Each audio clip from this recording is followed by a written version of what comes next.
মাঝে মধ্যে কিছু মানুষকে বলতে শুনি, ও আমার দোয়া কবুল করা হয়নি, তাই না? পুরো পৃথিবী জুড়ে অনেক মুসলিম ভাই বোনকে এরকম কথা বলতে শুনবেন। এখন প্রার্থনা কবুল করা হয় না কেন?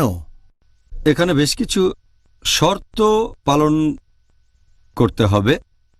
আর অনেক সময় দোয়া কবুল করা হয় না কারণ 1 নম্বর পয়েন্ট, হয়তো তার রোজগারটা হারাম, যেটা খাচ্ছে সেটা হারাম।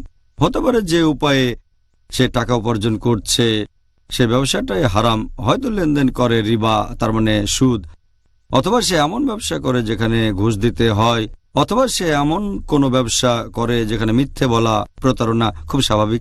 এসব কাজ আসলে হারাম, তার মানে নিষিদ্ধ। এটা অন্যতম একটা প্রধান কারণ যে জন্য দোয়া কবুল করা হয় না।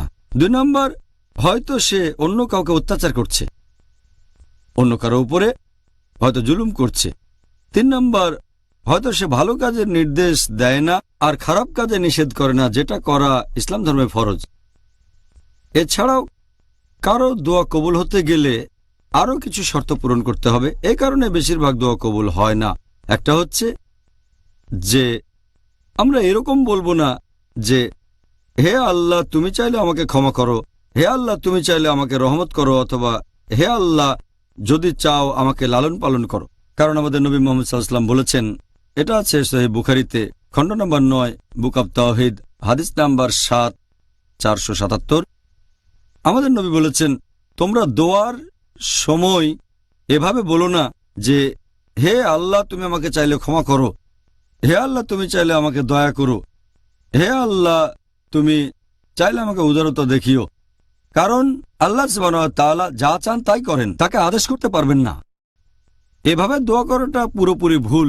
এই ভুলটা অনেক মানুষই করে থাকে, সে কারণে তাদের দোয়া কবুল হয় না। এছাড়াও অনেক সময় মানুষজন তারা কি করে, আল্লাহ তাআলাকে অনেক নাম দেয় যেটা আল্লাহ পবিত্র কোরআনে বলেননি অথবা নবীও কোনো হাদিসে বলেননি।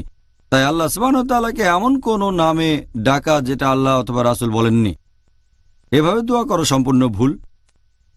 এরপরে অনেক লোক যখন দোয়া করে তারা অনেকের জন্যই তখন দোয়া করতে থাকে। যেমন ধরেন তারা বলল ক্ষমা করে দেন আমার বাবাকে, আমার দাদাকে, তারপর দাদার বাবাকে, আমার মাকে, আমার নানিকে, তারপর নানির মাকে, আমার চাচাকে, চাচিকে, এভাবে বিশাল একটা তালিকা বানিয়ে ফেলে। এর বদলে সংক্ষেপে দোয়া করবেন, বলবেন যে ক্ষমা করেন আমার পরিবারকে, আমার আত্মীয় স্বজনদের অথবা মুসলিম ভাই বোনদের, এটুকুই যথেষ্ট। এছাড়া মানুষজন আরও কিছু একটা ভুল করে যে তারা দোয়া করে শব্দ করে, উচ্চস্বরে প্রার্থনা করে। আল্লাহ বলেছেন পবিত্র কোরআনে সূরা আরাফ অধ্যায় নম্বর 7, আয়াত নম্বর 55 যে তোমাদের প্রতিপালককে ডাকো বিনীতভাবে এবং গোপনে। আল্লাহ পরের আয়াতে বলেছেন সূরা আরাফ অধ্যায় 7, আয়াত 56 তোমরা আল্লাহকে ডাকবে ভয় এবং আশার সাথে। মানুষজন সাধারণত দোয়া করার সময় এই ভুলগুলো করে থাকে। আর এছাড়াও অনেক সময় আমরা যখন আল্লাহ তাআলার কাছে কিছু চাই, হয়তো সব মেনে চললাম, কিন্তু তারপরও আল্লাহ দোয়া কবুল করলেন না। আল্লাহ পবিত্র কোরআনে বলেছেন সূরা বাকারা অধ্যায় নম্বর 2, আয়াত নম্বর 216 যেটা অপছন্দ করো সেটা হয়তো তোমাদের জন্য ভালো, আর যেটা পছন্দ করো সেটা হয়তো তোমাদের জন্য ভালো না। আল্লাহ জানেন, তোমরা জানো না।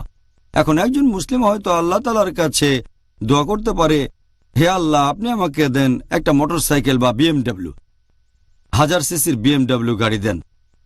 আর আল্লাহ দোয়া কবুল করলেন না, কারণ আল্লাহ জানেন যদি তাকে BMW দেওয়া হয় হয়তো জোরে চালাবে, তারপর তার অ্যাক্সিডেন্ট করে পা ভেঙে ফেলবে। এখানে আল্লাহ তাআলা আসলে দোয়া কবুল না করে তার ডাকে সাড়া দিয়েছেন।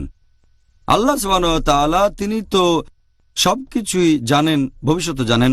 যেটা পছন্দ করেন সেটা হয়তো আপনার জন্য ভালো না, আল্লাহ জানেন কিন্তু আপনি জানেন না। জাযাকাল্লাহ খায়ের।